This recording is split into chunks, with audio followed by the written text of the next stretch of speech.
proud. Lift up your heart and eyes. Leland Van de Waal said, "Let us not look back in anger, nor forward in fear, but around us in awareness." Don't think in reverse. You will never obtain any substantial measure of material wealth if you insist upon living your life as if you are looking back through the rearview mirror of your automobile. Nevertheless, this seems to be a very common error, which many people have turned into a pernicious habit.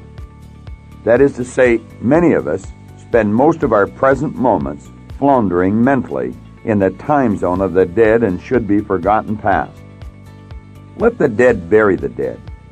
Remember the old adage which says, "Let the dead bury the dead"? In other words, what you want to do is stop looking back in your life and worrying about things which have already occurred and which you can no longer alter. For pursuing that kind of mental activity will never lead to any worthwhile accomplishment in your life.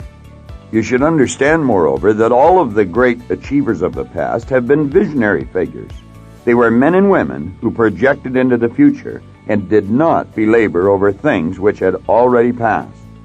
They thought of what could be rather than what already was, and then they moved themselves into action to bring these things into fruition. Think of the magnificent legacy which these forward-thinking individuals have left for us living today.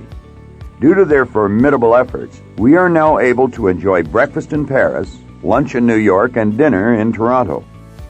We are now able to live our lives in brightness and light 24 hours a day if we so desire. We can hear the voice of a loved one on the other side of the ocean merely by pressing some buttons on a telephone. All of these miraculous possibilities and so much more are available to us simply because ordinary human beings like you and me have built extraordinary images on the screen of their minds of things which had never been before. The pioneering spirit of men and women of all faiths, creeds, and color have been put to great use. Those praiseworthy individuals were able to look into the future to see what could be rather than what already was, and then they ignored those who scoffed and said it couldn't be done. Also understand that all great achievers always expect to do great things, and then they turn around and do them. Do not be misled by your sensory factors. We are, each of us, endowed with the same basic mental tools which the Wrights, the Edisons, the Bells possess. And we all have the God-given ability to employ those tools just as they did. All of us have been blessed with the mental capacity to gaze into the future, to see our lives in a richer and a more satisfying state.